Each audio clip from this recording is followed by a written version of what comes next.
ఈ సమావేశం. సరిగ్గా ఇదే నేల మీద, సరిగ్గా ఇదే ప్లేస్ లో 38 నెలల కింద మే 8, 2023 ఆనాడు ఇదే సరూర్ నగర్ స్టేడియం సాక్షిగా ఒక దారుణమైన దగా జరిగింది. దగా పడ్డది ఎవరు? తెలంగాణ యువత. దగా కోరులు ఎవరు? కాంగ్రెస్. 2023లో ఇక్కడే ఇదే గడ్డ మీద ఇదే గ్రౌండ్ లో ఆ రోజు మీటింగ్ జరిగింది. ఢిల్లీ నుంచి ప్రియాంక గాంధీ వచ్చింది, గల్లీ నుంచి కల్తీ కాంగ్రెస్ నాయకులు అందరూ వచ్చినారు, హైకమాండ్ నుంచి గాంధీలు, గాంధీ భవన్ లో దూరిన గాడ్సేలు అందరూ కలిసి ఒక మాయా మస్తీంద్ర కార్యక్రమం చేసి బురిడి పత్రం ఒకటి రిలీజ్ చేసినారు. దాని పేరు యూత్ డిక్లరేషన్ అని పెట్టినారు. 60 ఏళ్లు తెలంగాణ గడ్డ మీద నెత్తురు పారించిన దుర్మార్గమైన పార్టీ కాంగ్రెస్ ఆ రోజు వాగ్దానాల వరద పారించింది. తెలంగాణ బిడ్డల మీద తూటాలు పేల్చిన పార్టీ, వేల మందిని చంపిన పార్టీ కాంగ్రెస్. ఆ రోజు యూత్ డిక్లరేషన్ అని పెట్టి ఏం చెప్పిందో ఒక్కసారి ఆ స్క్రీన్ మీద, మీ పక్కన పెట్టిన స్క్రీన్ల మీద మీరు చూడాలని చెప్పి నేను కోరుతా ఉన్నా.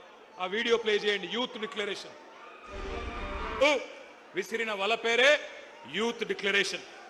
ఈ యూత్ డిక్లరేషన్ లో 24 హామీలు తెలంగాణ యువతకు కాంగ్రెస్ పార్టీ ఇచ్చింది. నేను అడుగుతా ఉన్నా, ఇక్కడికి వచ్చిన మా తమ్ముళ్లను, మా చెల్లెలను, ఒక్కటన్నా నెరవేరిందా? ఒక్కటన్నా నెరవేరిందా? సౌండ్ వినబడతలేదు. ఒక్క హామీ అన్న నెరవేరిందా? ఏడాదిలో 2 లక్షల ఉద్యోగాలు వచ్చినాయా? ప్రైవేట్ కంపెనీల్లో 75% రిజర్వేషన్ వచ్చిందా? కాలేజీ అమ్మాయిలకు స్కూటీలు వచ్చినాయా? యువతకు 10 లక్షల రుణాలు వచ్చినాయా? ఫీజు రీయింబర్స్మెంట్ పైసలు వచ్చినాయా? 4 ట్రిపుల్ ఐటీలు, 3 యూనివర్సిటీలు వచ్చినాయా? నెలకు 4000 నిరుద్యోగ భృతి వచ్చిందా? 10వ తరగతి పాస్ అయితే 10,000 వచ్చిందా? 12వ తరగతి పాస్ అయితే 15,000 వచ్చిందా? డిగ్రీ పాస్ అయితే 1,00,000 వచ్చిందా? పీజీ పాస్ అయితే 1,00,000 వచ్చిందా? పిహెచ్డి చేస్తే 5 లక్షలు వచ్చిందా? మరి ఏమొచ్చిందని నేను అడుగుతా ఉన్నా. ఈ పార్టీకి ఓటేస్తే నేను అడుగుతున్నా మిమ్మల్ని, ఇంత మోసం చేసిన వాళ్ళను ఏమందాం? దగేబాజ్ అందామా? దోఖేబాజ్ అందామా? దగుల్బాజీలు అందామా? ఏమందాం? మీరు ఆలోచించండి. ఒక్క మాటలో చెప్పాలంటే, young generation got cheated by a old jackal. Young generation got cheated by a old jackal. ఒక జిత్తుల మారి ముసలి నక్క కాంగ్రెస్ యువజనాన్ని తెలివిగా చిత్తు చేసింది. ఒకనాడు మా జగిత్యాల అలిశెట్టి ప్రభాకర్ అనే ఒక మహాకవి, ఆయన అన్న ఒక మాట గుర్తొస్తున్నది వాళ్ళ ఉపన్యాసాలు వింటుంటే. ఆయన అన్నాడు, అలిశెట్టి ప్రభాకర్ గారు, ఒక నక్క ప్రమాణ స్వీకారం చేసిందట ఇంకెవ్వరిని మోసగించనని. ఒక పులి పశ్చాత్తాపం ప్రకటించిందట, తోటి జంతువులను నేను ఇంకా చంపనని. ఇవాళ వీళ్ళ మాటలు వింటుంటే 60 ఏళ్లు నెత్తురు రుచి మరిగిన కాంగ్రెస్ ఏ రకంగా మోసం చేసిందో ఒక్కసారి గుర్తు చేసుకోమని చెప్పి నేను కోరుతా ఉన్నా. కాంగ్రెస్ పార్టీ పుట్టు పూర్వోత్తరాలు మీకు తెలుసు. అన్ని తెలిసి కూడా చైతన్యవంతమైన మనం వాళ్ళ మోసపు వలలో పడ్డాం. కానీ ఈరోజు ఏం జరిగింది? కాంగ్రెస్ వాళ్ళకు అధికార పీఠం వచ్చింది, నిరుద్యోగులకు మాత్రం బలిపీఠం ఎక్కే పరిస్థితి వచ్చింది. 31 నెలలు అయిపోయింది, 32వ నెల నడుస్తా ఉంది. సడి లేదు, చప్పుడు లేదు. కళ్ళబొల్లి మాటలు నమ్మి గ్రామాల్లో తిరిగి మీ నాయనమ్మ కాళ్ళు, మీ తాత కాళ్ళు, మీ అమ్మమ్మ కాళ్ళు, మీ మామల కాళ్ళు, అత్తల కాళ్ళు, కోడల కాళ్ళు, అందరి కాళ్ళు మొక్కి కేసీఆర్ కు ఓటేయకండి, కాంగ్రెస్ ను గెలిపించండి అని ప్రచారం చేసిన నిరుద్యోగులు ఇవాళ బాధపడతా ఉన్నారు. ఇప్పుడే ఆ తమ్ముళ్ళు మాట్లాడింది మీరు విన్నారు. మాట తప్పిన ఈ జూటాగాళ్లను, మాట తప్పి ఇవాళ మిమ్మల్ని వంచిన ఈ దుర్మార్గులను, మిమ్మల్ని రెచ్చగొట్టి ఓట్లేయించుకొని అధికారం చేపట్టి నమ్మించి నట్టేట ముంచిన కాంగ్రెస్ ను ఏం చేయాలో మీరే ఆలోచించండి. ముఖ్యమంత్రి మాటల్లో చెప్పాలంటే, రేవంత్ రెడ్డి మాటల్లో చెప్పాలంటే, బెల్ట్ ట్రీట్మెంట్ ఇద్దామా? లాగులో తొండలిడుద్దామా? గుడ్లు వీకి గోటీలాడదామా? ఏం చేద్దామో ఆలోచించండి. ఎందుకంటే ఒకటి మాత్రం పక్కా, ఒక్క మెసేజ్ పోవాలి పార్టీలకు, రాజకీయ పార్టీలకు, రాజకీయ నాయకులకు. యువతరంతో పెట్టుకుంటే కొన్ని తరాల పాటు పుట్టగతులు లేకుండా పోతారు అన్న సందేశం మాత్రం పోవాలి. అందుకే యూత్ డిక్లరేషన్ పేరుతో చీట్ చేసిన ప్రియాంక గాంధీకి, కాంగ్రెస్ పార్టీకి, రాహుల్ గాంధీకి, రేవంత్ రెడ్డికి మీరు డెత్ డిక్లరేషన్ రాయాలని చెప్పి నేను హృదయపూర్వకంగా మిమ్మల్ని కోరుతా ఉన్నా. వాళ్ళ సావు దెబ్బ కొడితేనే, వాళ్ళకు డెత్ డిక్లరేషన్ రాస్తేనే వాళ్ళకు సోయొస్తుంది, బుద్ధి వస్తుంది. ఒక్కసారి యాద్ చేసుకోండి ఎన్ని వేషాలు. ఇక్కడున్న లోకల్ కాంగ్రెస్, కల్తీ కాంగ్రెస్ వాళ్ళు చెప్తే నమ్ముతలేరని చెప్పి ఢిల్లీకి వెళ్ళి టూరిస్టులను తీసుకొచ్చిండ్రు. హైదరాబాద్కి ఆ రోజు అశోక్ నగర్కి ఢిల్లీకి వెళ్ళి అధిష్టాన పుత్రుడు రాహుల్ గాంధీ వచ్చిండు. వచ్చి హైదరాబాద్ నడిబొట్టున కూర్చొని ఛాయ్ తాగిండు, బిస్కెట్లు తిన్నాడు, మనకు కూడా కొన్ని బిస్కెట్లు వేసిండు. ఏమన్నాడు? 2 ఉద్యోగాలు, 2 ఉద్యోగాలు బీకేయండి, కేసీఆర్ది కేటీఆర్ది ఉద్యోగం బీకేయండి, ఒకటే సంవత్సరంలో 2 లక్షల ఉద్యోగాలు ఇస్తా అన్నాడు. అన్నాడా లేదా? మీరు కింద మర్చిపోతే ఒక్కసారి ఆ స్క్రీన్ మీద రాహుల్ గాంధీ ట్వీటు తెలుగులో పెట్టాలని కోరుతా ఉన్నాం. కూర్చోండి మధ్యలో, మీరు కూర్చోండి, జర కూర్చోండి, మధ్యలో ఉన్న వాళ్ళందరూ కూర్చోండి, కూర్చోండి, కూర్చోండి, కూర్చోరా నాయన. ఇది రాహుల్ గాంధీ ఆ రోజు వేసిన ట్వీట్. ఒక్కసారి చూడాలి మీరందరూ కూడా. ఏమన్నాడు? 30 లక్షల మంది నిరుద్యోగులు కేసీఆర్ గారి పాలనలో నష్టపోయారు, వాళ్ళందరికీ మనకు హిందీ వస్తుందో రాదో అని తెలుగులో ట్వీట్ చేసిండు రాహుల్ గాంధీ. మొదటి సంవత్సరంలోనే 2 లక్షల ఉద్యోగాలు ఇస్తా అని రాహుల్ గాంధీ చేసిన ట్వీట్ ఇది. ఇవాళ నేను అంటా ఉన్నా, రాహుల్ గాంధీ గారు, నీకు తెలుగు రాదని మాకు తెలుసు, నీకు తెలివి లేదని కూడా మాకు తెలుసు, నీకు భాష రాదు, మా బాధ తెలియదు, నీకు మా భాష రాదు, మా బాధ తెలియదు. అందుకే రాహుల్ గాంధీ నీకు అర్థమయ్యే భాషలోనే చెప్తా ఉన్నా, నీ భాషలో చెప్తా ఉన్నా.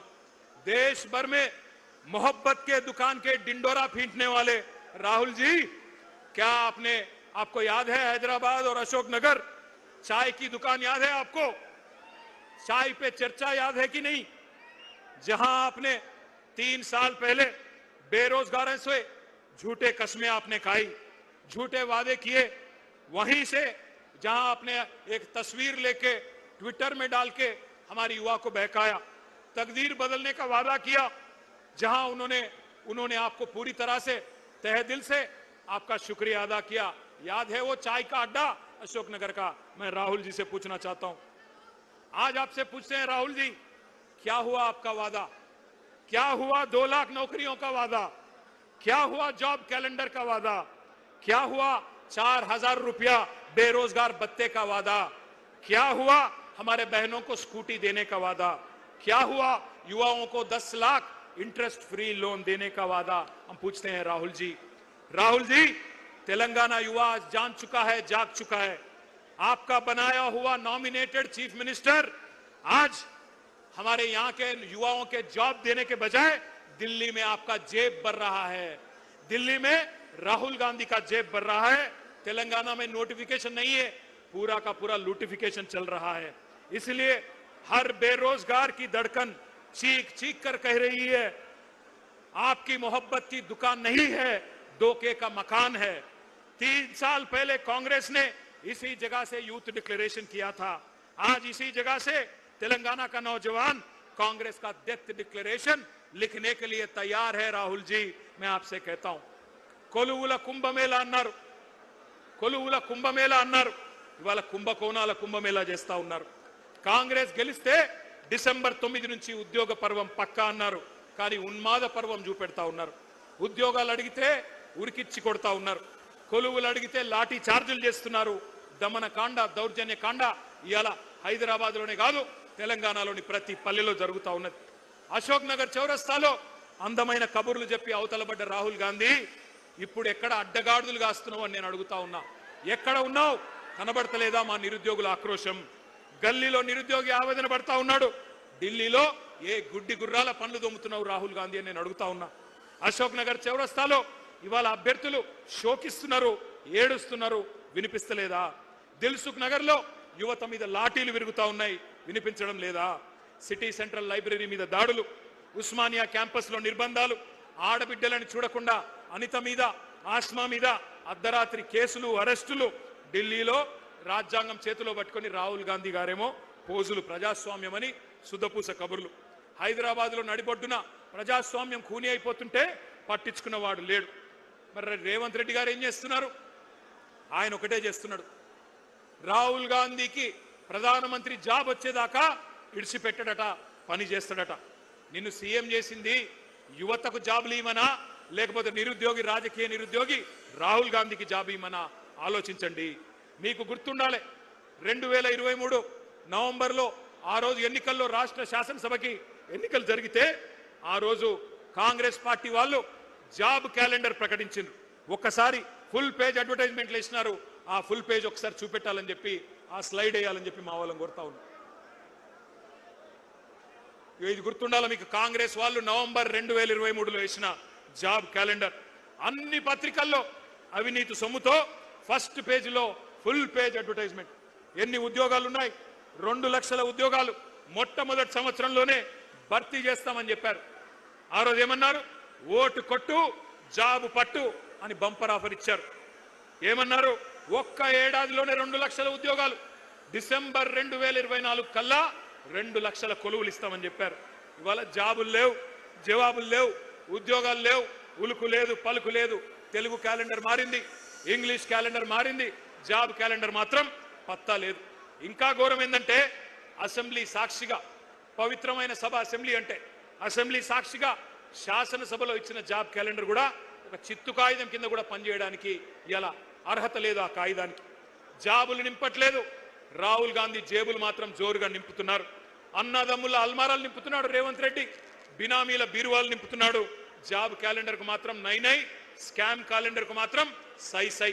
ఇది కనబడుతున్న పరిస్థితి. ఒక్క మాట ఇక్కడికి వచ్చిన మా తమ్ముళ్ళు, మా చెల్లెళ్ళు, నేను ఒకటే కోరుతా ఉన్నా, మనం గనక చరిత్రను మర్చిపోతే భవిష్యత్ తరాలు మనం క్షమించవు. ఎందుకంటే చరిత్ర అనేది ఒక ముఖ్యమైన సబ్జెక్టు. తెలుసుకోకపోతే మనం కూడా గజనీలు అయిపోతాం. అందుకే నేను మిమ్మల్ని అనేది, చరిత్రలు, పురాణాలు, ఇతిహాసాలు చదువుకోవాలి. చదువుకోకపోతే దుర్యోధనులు, దుశ్శాసనులే తిరిగి వచ్చి మేమే పాండవులం అని చెప్పి నాకు చెప్పుకుంటారు. ఎవడైతే తెలంగాణ ఉద్యమంలో మనల్ని చావగొట్టిండో, ఎవడైతే మన రక్తం కళ్ళ చూసిండో, వాడే మళ్ళీ పంచి డైలాగులు కొట్టి పంగనామాలు పెట్టి మళ్ళీ ఓట్లు వేయించుకొని పోతారు. అందుకే మన కొలువులు కొల్లగొట్టిన పార్టీ, మన పిల్లలను కాల్చి చంపిన పార్టీ కొత్త వేషం కట్టి కొత్త హామీలు ఇచ్చి ఆ రోజు వస్తే అమాయకంగా నమ్మి ఆగమైపోయింది తెలంగాణ యువత. 1952లో 1969లో తెలంగాణ యువత గుండెల్లో గుణపాలు దింపిందే కాంగ్రెస్ అనే దిక్కుమాలిన పార్టీ, ఇందిరమ్మ రాజ్యం. ఈ దుష్ట కాంగ్రెస్ మీదనే కదా ఆ రోజు మలిదశ పోరాటంలో కూడా మన యువతరం కొట్లాడింది. వేల మందిని బలి తీసుకున్న కూనీకోర్లు వీళ్ళే కదా. అందుకే ఈ మధ్యన ముఖ్యమంత్రి మాట్లాడుతున్న మాటలు మీరంతా వింటా ఉన్నారు. ఈ రక్త పిశాచి కాంగ్రెస్ ఇంకా వాళ్ళ రక్తదాహం తీరలేదు. తెలంగాణ నెత్తురు రుచిమరిగిన పులి కాంగ్రెస్ ఇంకా ఇంకా కావాలని అడుగుతున్నది. మన రక్తం పంట పొలాల మీద చల్లాలని చెప్పి చిల్లర మాటలు మాట్లాడుతున్నాడు రేవంత్ రెడ్డి అనే ఓ చిల్లరగాడు. నేను ఒకటే అంటా ఉన్నా, ఈ కాంగ్రెస్ డిక్లరేషన్లు, రైతు డిక్లరేషన్ కావచ్చు, యూత్ డిక్లరేషన్ కావచ్చు, ఎస్సీ ఎస్టీ బీసీ మైనారిటీ మహిళా డిక్లరేషన్లు కావచ్చు, ప్రపంచ చరిత్రలోనే అతి పెద్ద మోసం అంటూ ఏదన్నా ఉందంటే కాంగ్రెస్ ఇచ్చిన మేనిఫెస్టో అని చెప్పక తప్పదు. మీరంతా చదువుకున్న పిల్లలు, విశ్వవిద్యాలయాల నుంచి వచ్చిన పిల్లలు కూడా ఇక్కడ ఉన్నారు. ఉస్మానియాలో, కాకతీయ నుంచి వచ్చిన పిల్లలతో నా ప్రార్థన, మంచి పిహెచ్డి థీసిస్ తయారు చేయండి. ఓటు కోసం కోటి మోసాలు, కాంగ్రెస్ నాటకాలు అనే ఒక థీసిస్ చేయండి. అందరూ కూడా, దేశమంతా కూడా తెలిసి రావాలి. ఎంత విచిత్రం అంటే ఈ మధ్యన కొన్ని మాటలు వింటుంటే నాకే నవ్వు వస్తున్నది. రేవంత్ రెడ్డి ఈ మధ్యన కొన్ని వేదికల మీద నీతి సూక్తులు చెప్తున్నాడు.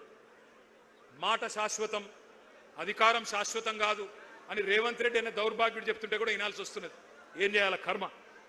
ఈ మధ్యన ఒక దగ్గర ఎక్కడో చూసిన టీవీలో, సోషల్ మీడియాలో, నేను సాంప్రదాయిని, సుప్పిని, శుద్ధ పూసని రేవంత్ రెడ్డి సొక్కం మాటలు చెప్తే కూడా అట్లే అనిపిస్తున్నది.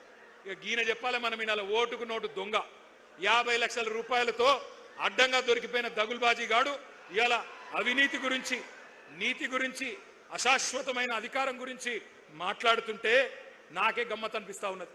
ఇంకా ఎన్ని ఫాల్తూ మాటలు. ఒక్కడు కాదు, కాంగ్రెస్ వాడు ప్రతి ఒక్కడు ఏమంటారు? ఒకడు 60,000 ఉద్యోగాలు ఇచ్చినామంటాడు, ఒకడు 70,000 ఇచ్చినా అంటాడు, ఒకడు 1,00,000 ఉద్యోగాలు అయిపోయినాయి అంటాడు. ఇక నాకు అర్థం కావట్లేదు. నేను ఒకటే అడుగుతా ఉన్నా, రేవంత్ రెడ్డి, కేసీఆర్ గారు ఇచ్చిన ఉద్యోగాలు, కేసీఆర్ ప్రభుత్వం ఇచ్చిన ఉద్యోగాలు, అవి నీ ఖాతాలో వేసుకోవడానికి కనీసం సిగ్గనిపిస్తలేదా? క్రెడిట్ చోరీ చేయడానికి కనీసం సిగ్గనిపిస్తలేదా? నేను ఈరోజు ఈ సరూర్ నగర్ వేదికగా ఇన్ని వేల మంది మా తమ్ముళ్ళు చెల్లెల సాక్షిగా సవాల్ చేస్తా ఉన్నారు. రేవంత్ రెడ్డి 70,000 ఉద్యోగాలు నువ్వు ఇచ్చినట్టు నోటిఫికేషన్లతో సహా నీ ప్రభుత్వమే ఇచ్చినట్టు రుజువు చేస్తే శాశ్వతంగా రాజకీయ సన్యాసం చేసి నేను పోతా, రాజకీయమే వదిలేస్తా. మీ రాహుల్ గాంధీకి అవసరమైతే జై కొడతా, నువ్వు రుజువు చేయి. 70,000 ఉద్యోగాలు నీ ప్రభుత్వం ఇచ్చినట్టు నోటిఫికేషన్లతో సహా దమ్ముంటే రుజువు చేయమని చెప్పి నేను కోరుతా ఉన్నా. తల లేదు తోక లేదు, ఎవడికి ఎంత దోస్తే మధ్యలో కూర్చోండి. అమ్మా ఏం చేస్తున్నారు? కూర్చోండి, కూర్చోండి. ఏం చేస్తున్నారు? కూర్చోండి. తలా తోక లేకుండా కాంగ్రెస్ వాళ్ళు మాట్లాడిన మాటలు ఒక్కసారి వినాలని చెప్పి నేను కోరుతా ఉన్నా. ఉద్యోగాల మీద వీళ్ళ కాకి లెక్కలు ఒక్కసారి వినండి. కూర్చోండి అయ్యా. ఏం చేస్తున్నారు? ఒకడు 70 అంటాడు, ఒకడు 80 అంటాడు, ఒకడు 1,00,000 అంటాడు, ఒకడు 2 లక్షలు ఎప్పుడు చెప్పనే లేదంటాడు. అసలు వాళ్ళకు అబద్ధం ఆడితే అతికినట్టని ఉండాలా? కనీసం అబద్ధాల్లో ఉన్న ట్రైనింగ్ ఇవ్వాలి అనుమూల రేవంత్ రెడ్డి గారు, అది కూడా ఇస్తలేడు. ఇదివరకు ఎవడన్నా దొంగ లెక్కలు చెప్తే కాకి లెక్కలు అనేటోళ్ళు, కానీ ఇవాళ అందరూ కాకి లెక్కలు కాదు కాంగ్రెస్ లెక్కలు అనే పరిస్థితి వచ్చింది. ఎందుకంటే నేను అడిగిన శాసనసభలో కూడా, అయ్యా ఎన్ని ఉద్యోగాలు ఇచ్చినారు మీరు కరెక్ట్గా చెప్పండి అని. శాసనసభ సాక్షిగా కాంగ్రెస్ ప్రభుత్వమే చెప్పింది 16,978 ఉద్యోగాలు మాత్రమే ఇచ్చామని. కానీ అందులో కూడా రీనోటిఫికేషన్లు తీసేస్తే కేసీఆర్ ప్రభుత్వంలో ఇచ్చిన నోటిఫికేషన్లను రద్దు చేసి తిరిగి ఇచ్చిన వాటిని తీసేస్తే 10,000 ఉద్యోగాలు కూడా ఈ 2.5 సంవత్సరాల్లో రేవంత్ రెడ్డి ప్రభుత్వం ఇవ్వలేదు. ఇది వాస్తవం. కానీ ఇంకా సిగ్గు లేకుండా పిసిసి అధ్యక్షుడు చెప్తున్నాడు మహేష్ గౌడ్ గారు, మేమెన్నడూ చెప్పలేదు ఏడాదిలో 2 లక్షల ఉద్యోగాలన్న మాట ఎన్నడూ చెప్పలేదని మహేష్ గౌడ్ గారు చెప్తున్నాడు. బట్టి విక్రమార్క గారు ఉప ముఖ్యమంత్రి చెప్తున్నాడు నిరుద్యోగ భృతి హామీ 4,000 ఇస్తామన్నది మేము ఇయ్యనే లేదు అని ఆయన బొంకుతా ఉన్నాడు. ఈ మహానుభావులు ఏమేం చెప్పినారో గుర్తుందా? కాలేజీ అమ్మాయిలకు స్కూటీలు ఇస్తామన్నారు. ఇవాళ ప్రియాంక గాంధీ గారిని రాష్ట్రంలోని మా చెల్లెలు అడుగుతున్నారు, ఎక్కడ నీ స్కూటీలు అని అడుగుతా ఉన్నారు. స్కూటీలు లేవు, మొత్తం లూటీ మాత్రం జోరుగా నడుస్తూ ఉన్నది. బ్రహ్మాండంగా నోటిఫికేషన్లు లేవు, లూటిఫికేషన్ మాత్రం జోరుగా నడుస్తున్నది. భూముల లూటిఫికేషన్, బూడిద లూటిఫికేషన్, ఇసుక లూటిఫికేషన్, అట్లాగే బొగ్గు లూటిఫికేషన్, బ్రదర్స్ లూటిఫికేషన్, బామ్మర్ది లూటిఫికేషన్, ఇది మాత్రం బ్రహ్మాండంగా నడుస్తూ ఉన్నది. మరి అనుకోని బాధ ఏమున్నది, అనుకోని లాభం ఏమున్నది? ఇప్పుడు అసలు సీటు మీద కూర్చున్నాడు ఎవడు? ఓటుకు నోటు దొంగ. నమ్మించి మోసం చేయడంలో నిష్ణాతుడు, పిహెచ్డి చేసిన వాడు రేవంత్ రెడ్డి. అప్పుడు ఓటుకు నోటు, ఇప్పుడు ఓటేసినోడికి వెన్నుపోటు. గోల్మాల్ తిప్పి పోలింగ్ బూత్లలో మీతో ఆ రోజు ప్రచారం చేయించుకొని ఇవాళ మీరు మాట్లాడుతుంటే బూతులు తిడతా ఉన్నాడు. 20,000 పోలీసు ఉద్యోగాలు ఖాళీలున్నాయి, నింపాలి అని చెప్పి మీరందరూ దిల్సుఖ్ నగర్ లో ఆందోళన చేస్తుంటే ఇవాళ రేవంత్ రెడ్డి అంటున్నాడు మీరు ఎండ్రిందాగి సచ్చినా బాయిలో దుంకినా నేను ఇయ్యనుగాక ఇయ్యను అంటున్నాడు. నీ అయ్య జాగీరా, నీ అయ్య సొమ్మ, ఎందుకు ఇయ్యవు? కేసీఆర్ గారు 48,000 పోలీసు ఉద్యోగాలు ఇచ్చినప్పుడు ఎందుకు ఇయ్యవు నువ్వు? నీ అయ్య జాగీరా నేను అడుగుతా ఉన్నా. ఉద్యోగాలు అడిగితే ఎండ్రిందాగి చావమంటావా? దమ్ముంటే రేవంత్ రెడ్డి సెక్యూరిటీ లేకుండా రేపు విఎం గ్రౌండ్కు రా పొద్దున. ఎవడు బతకాలో ఎవడు సావాలో ఎవడేందో మా పోలీస్ అభ్యర్థులే తెలుస్తారు. నేను అడుగుతా ఉన్నా ఇంకొక మాట, వాళ్ళ మీరు మాత్రమే కాదు, టీవీలలో, పేపర్లలో, సోషల్ మీడియాలో, మరి ఇవాళ ఈ సభ మీరు మాట్లాడిన మాటలు విన్న తల్లిదండ్రులను కూడా నేను అడుగుతా ఉన్నా. ఈ విద్యార్థుల తల్లిదండ్రులు, ఈ నిరుద్యోగుల తల్లిదండ్రులను నేను అడుగుతా ఉన్నా, ఎవరికి ఓటేసినామో, ఎవరిని ఎన్నుకున్నామో ఇప్పటికన్నా మీకు అర్థమైందని నేను అనుకుంటా ఉన్నా. మీరు పొలాలకు నీళ్ళు అడిగితే కోసి నెత్తురు చల్లుకోండి అంటున్నాడు. మీ బిడ్డలు కొలువులు అడిగితే ఎండ్రిని దాగండి, బాయిలో దుంకండి అంటున్నాడు. ఎట్లాంటి ఉన్మాద పార్టీకి, ఎంత కావురం, ఎంత అహంకారం తలకెక్కిన దుర్మార్గుడికి మీరు ఓట్లేసినారో ఈ పాటికన్నా మీకు అర్థమైందని నేను అనుకుంటా ఉన్నా.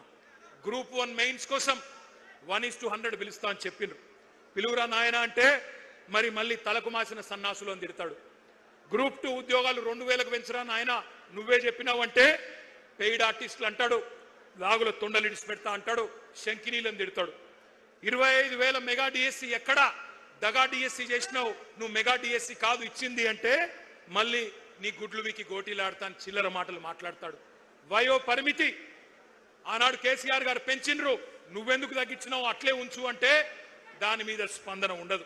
ఎందుకింత అహంకారం, ఎందుకింత బలుపు?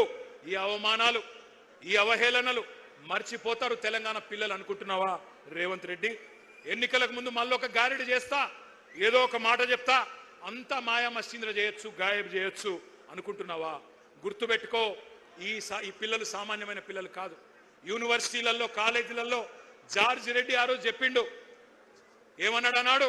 జీనా హై తో మర్నా సీఖో, కదం కదం పే జీనా హై తో, గట్టిగా నాల, జీనా హై తో కదం కదం పే, జీనా హై తో మర్నా సీఖో, కదం కదం పే లడ్నా సీఖో అని యూనివర్సిటీ గోడల మీద పోరాట నినాదాలు రాసుకొని జార్జ్ రెడ్డి స్ఫూర్తిగా ఆత్మాభిమానాన్ని అణువున నింపుకున్న మా తమ్ముళ్ళు, మా తెలంగాణ తమ్ముళ్ళు వీళ్ళంతా.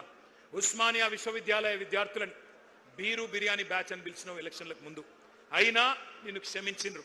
Hyderabad central university, Maulana Azad university వాళ్ళ భూములు గుంజుకున్నావు, రియల్ ఎస్టేట్ దందా చేస్తున్నావు, క్షమించరు నిన్ను. పొట్టు పొట్టు ఆకలుంది ఈ యువతరానికి, ఒట్టు పెట్టుకుంటున్నారు కాంగ్రెస్ కు గోరి గడతామని గుర్తుపెట్టుకో. కాంగ్రెస్ కథకు ముగింపు వాళ్ళే రాస్తారు. నీ క్లైమాక్స్ హిట్లర్ కంటే దారుణంగా ఉంటది రేవంత్ రెడ్డి, గుర్తుపెట్టుకో.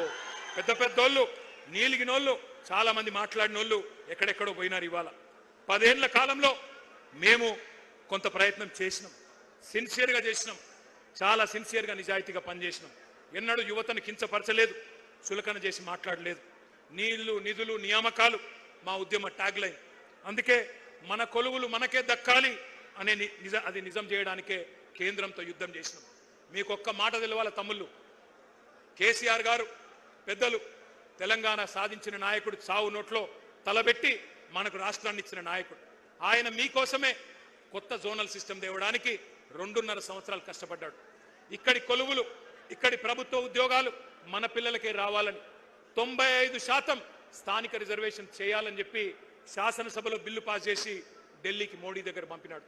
2 ఏళ్లు మోడీ గారు దాన్ని బూజు దులపకుండా అట్లే పెట్టుకుంటే కేసీఆర్ గారు మళ్ళీ తిరిగిపోయి మోడీ గారిని కలిసి, అయ్యా మా నినాదమే నియామకాలు, నీళ్లు, నిధులు, మా పిల్లలు ఎదురు చూస్తున్నారు, నోటిఫికేషన్లు ఆలస్యమవుతున్నాయి, ఈ కారణం వల్ల దయచేసి సంతకం పెట్టించండి అంటే ఆ రోజు మోడీ గారు అన్న మాట ఏమన్నాడు ఆయన?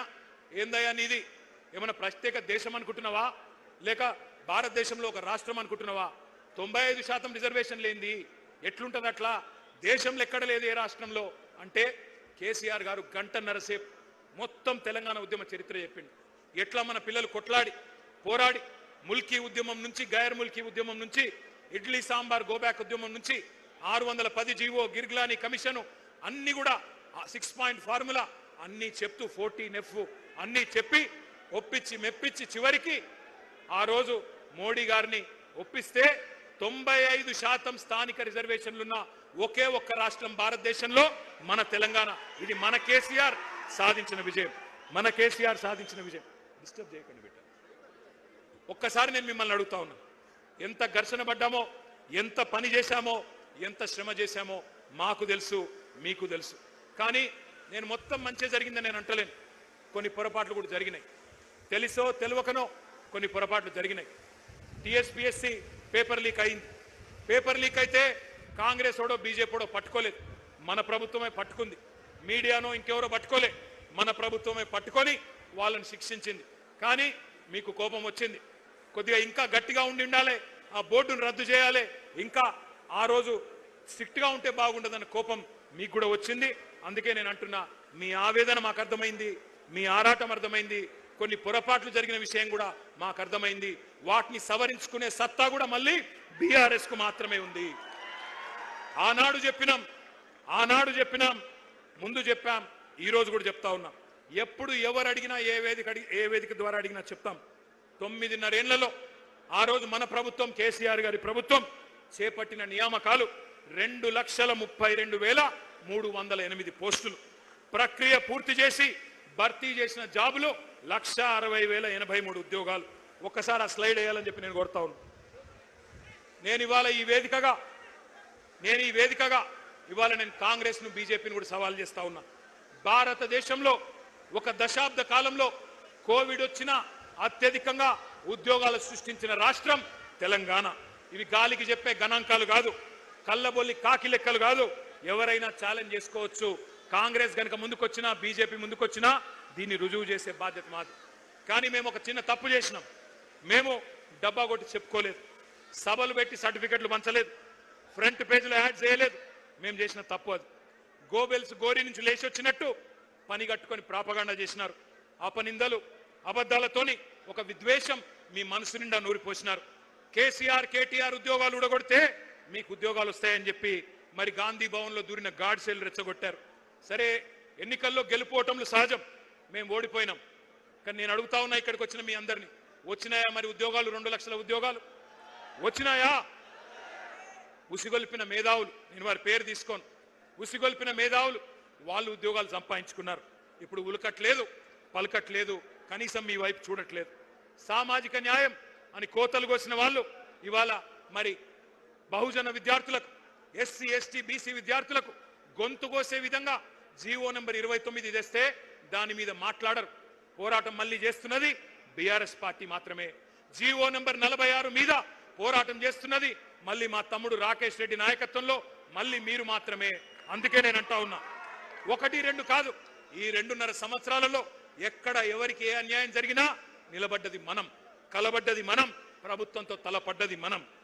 బడుగు బలహీన వర్గాల విద్యార్థులకు సంబంధించిన ఫీజు రీయింబర్స్మెంట్ ఎలక్షన్లకు ముందు ఏం చెప్పిండు రేవంత్ రెడ్డి? 5 లక్షల విద్యా భరోసా కార్డు ఇస్తా అన్నాడు. ఫీజు రీయింబర్స్మెంట్ అవసరమే లేదు, తల్లిదండ్రులకు బాధనే ఉండదు, 5 లక్షల క్రెడిట్ కార్డు ఇస్తా అన్నాడు. మరి వాళ్ళ నేను అడుగుతా ఉన్నా, వస్తుందా ఫీజు రీయింబర్స్మెంట్? వస్తున్నదా? 12,000 కోట్ల రూపాయలు బకాయిలు పడ్డారు. మరి విద్యార్థులు అడిగితే వాళ్ళ మీద కేసులు, కాలేజీలు అడిగితే వాళ్ళ మీద కేసులు. ఇక కొత్త డైలాగ్ ఒకటి నేర్చుకున్నాడు రేవంత్ రెడ్డి.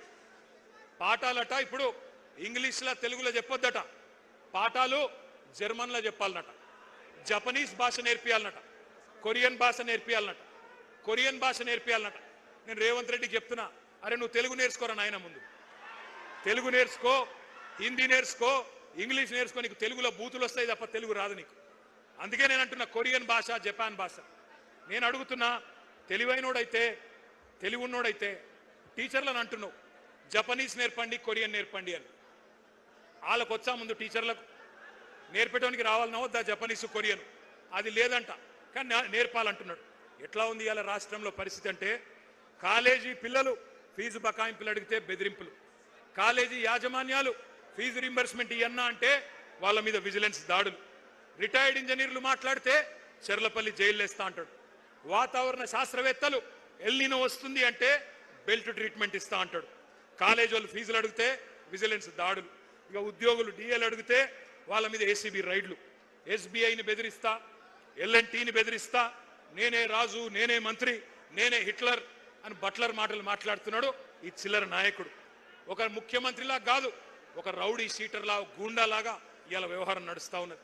ఈ మధ్యకాలంలో ఒకరోజు మేమందరం అసెంబ్లీలో ఉన్నాం, నేను, మా సుధీర్ రెడ్డి గారు, సబితమ్మ, తలసాని గారు అందరం ఉంటే, రాజీవ్ యువ వికాసం అని చెప్పి ఒక స్కీమ్ చేస్తున్నాం, అద్భుతాలు చేస్తామన్నారు.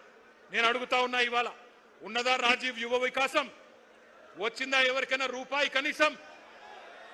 యువ వికాసం లేదు, అంతా విలాపమే. రాష్ట్రంలో రేవంత్ రెడ్డి బ్రదర్స్ మాత్రమే విలాసవంతంగా ఉన్నారు, యువత మొత్తం విలపిస్తున్నది. ఇక సర్కారు ఉద్యోగాలు పక్కకు పెడితే ప్రైవేట్ ఉద్యోగాలను కూడా అటకెక్కిచ్చిండు, వాటిని కూడా నాశనం చేస్తూ ఉన్నాడు. కానీ వాళ్ళ నేను గర్వంగా ఒక విషయం మీతో పంచుకోవాలి, గర్వంగా పంచుకోవాలి. మనం ఆనాడు ప్రభుత్వంలో ఉన్నప్పుడు 10 ఏళ్లలో కష్టపడి పనిచేసినాం కాబట్టే ప్రైవేట్ రంగంలో 26 లక్షల కొలువులు సృష్టించినాం. 3,23,000 ఐటీ ఉద్యోగాలు ఉంటే హైదరాబాద్లో 9,46,000 పెంచిన ఘనత కేసీఆర్ ప్రభుత్వానిది. ఇది జాబుల జాతర అంటే. అట్లాగే ఇండియాలో ప్రతి 3 సాఫ్ట్వేర్ జాబ్స్ కొత్తగా వస్తుంటే ఒకటి హైదరాబాద్లోనే మరి సృష్టించినామంటే ఏ రకంగా ఐటీ రంగం మెరుపు వేగంతో దూసుకుపోయిందో ఒక్కసారి ఆలోచన చేయండి. మనం చిల్లర మాటలు మాట్లాడలేదు, ఉల్ఫా మాటలు మాట్లాడలేదు, ఉన్మాదపు చర్యలు చేయలేదు, ఊహలకు రెక్కలిచ్చి ఆలోచనలు ఆవిష్కరణలుగా మార్చే గొప్ప వేదికలు, ఒక టీ హబ్, ఒక టీ వర్క్స్ సృష్టించినాం. ఇప్పుడే మా వాళ్ళు చెప్తా ఉన్నారు ఇక్కడికి వస్తుంటే, మీ అందరూ కూడా ఒక్కసారి జాగ్రత్తగా వినాలా. టీ హబ్లో పురుడు పోసుకున్న ఒక కంపెనీ, దాని పేరు స్కై రూట్. భారతదేశానికి స్వాతంత్రం వచ్చి 79 ఏళ్ళైంది. ఇవాళ ఆ కంపెనీ స్కై రూట్ అనే కంపెనీ ప్రపంచ చరిత్రలో కాదు భారతదేశ చరిత్రలో మొట్టమొదటిసారిగా ఒక ప్రైవేట్ రాకెట్ ను అంతరిక్షంలోకి పంపిన కంపెనీ మన టీ హబ్ నుంచి వచ్చింది. ఇవాళ ఉదయమే ఆ కార్యక్రమం జరిగింది. ఒకసారి గట్టిగా స్కై రూట్ వాళ్ళకి చప్పట్లతో అభినందనలు చెప్పాలని చెప్పి కూడా నేను కోరుతా ఉన్నా. మనం గుడ్లు బీకి గోటీలు ఆడతామని చెప్పలేదు, చిచోర మాటలు చెప్పలేదు. గూగుల్, యాపిల్ ఇటువంటి సంస్థలను రప్పించే ప్రయత్నం చేసినాం. పేగులు తీసి మెడలేసుకుంటాను ఫాల్తూ వాగుడు వాగలేదు. ఫాక్స్కాన్, అమెజాన్ లాంటి దిగ్గజాలను తెచ్చినాం. నిన్న రేవంత్ రెడ్డి గారు ఒకటే రోజు అమెజాన్కు రిబ్బన్ కట్ చేసిండు, అమర్ రాజా బ్యాటరీస్కి రిబ్బన్ కట్ చేసిండు. ఎవరు తెచ్చిండ్రు రవి? కేసీఆర్ ప్రభుత్వం కాదా? మనం కట్టిన ఫ్లైఓవర్లకు సున్నం మూస్తాడు, మనం తెచ్చిన కంపెనీలకు రిబ్బన్లు కట్ చేస్తాడు. ఆడ స్టేజ్ ఎక్కంగానే వెనుకకెళ్ళి పాట పెట్టాలన్నట, పాట పెట్టకపోతే స్టేజ్ ఎక్కుతలేడు. ఈ చిల్లర నాయకుడు, ఒక ముఠా నాయకుడు ఇవాళ ముఖ్యమంత్రి అయ్యి మరి ఫ్యూచర్ సిటీ పేరిట భూ దందాలు చేస్తున్నాడు, భూ బాగోతాలు చేస్తూ ఉన్నాడు. నేను అందుకే మిమ్మల్ని అంటా ఉన్నా, ఇవాళ కాంగ్రెస్ పాలసీ ఒకటే, ఏ కంపెనీ పోతేంది, ఎవడు ఉంటే ఏంది, ఎవడు బతికితేంది, ఎవడు చస్తేంది, ఏ జాబులు పోతే ఏమి, ఎవరికి జాబులు రాకపోతేమి, మనకు కమిషన్లే ముఖ్యం అని చెప్పి ఇవాళ ముందుకు పోతా ఉన్నారు. చందాల దందాలు నడుస్తున్నాయి, ఇయ్యకపోతే తలకు తుపాకులు పెడుతున్నారు కాంగ్రెస్ వాళ్ళు. హిల్ట్ అని ఒక పాలసీ తెచ్చినారు. HILT, Hyderabad industrial land transformation policy. ఉన్న పరిశ్రమలు మూసేయండి, పర్సెంటేజ్లు మాకు ఇవ్వండి, మూటలు ఇవ్వండి, మీరు మాల్స్ కట్టుకోండి, టవర్స్ కట్టుకోండి అని హైదరాబాద్లో 10,000 ఎకరాలకు ఇవాళ మంగళం పాడే ప్రయత్నం, వాటిని మొత్తం అన్నదమ్ములకు అస్మదీయులకు కట్టబెట్టే ప్రయత్నం చేస్తూ ఉన్నాడు. ఒక్క మాట మాత్రం నేను అడుగుతా ఉన్నా, ఆలోచించమని కోరుతా ఉన్నా. కంపెనీలు పోతుంటే, ఇక్కడి నుంచి తరలిపోతుంటే మరి వాటిని ఆపలేని అసమర్థులను మాత్రమే కాదు, వాటిని ఎత్తుకపోతున్న వాళ్ళని కూడా మనం ప్రశ్నించాల్సిన అవసరం ఉంది. తెలంగాణ ప్రయోజనాల గురించి గట్టిగా మాట్లాడితే ప్రాంతీయవాదం అని మాట్లాడుతున్నారు. మరి నేను అడుగుతున్న భారతీయ జనతా పార్టీని, ఇక్కడున్న కంపెనీలను గుజరాత్కు తరలిస్తుంటే, ఎత్తుకపోతుంటే, గద్దల్లాగా తన్నుకపోతుంటే అది జాతీయవాదం అవుతుందా? బీజేపీకి సిగ్గుందా? ఇక్కడి కంపెనీలు ఆ రోజు కేసీఆర్ గారి కష్టంతో వచ్చిన ఒక కేన్స్ పరిశ్రమ, ఒక మైక్రాన్ పరిశ్రమ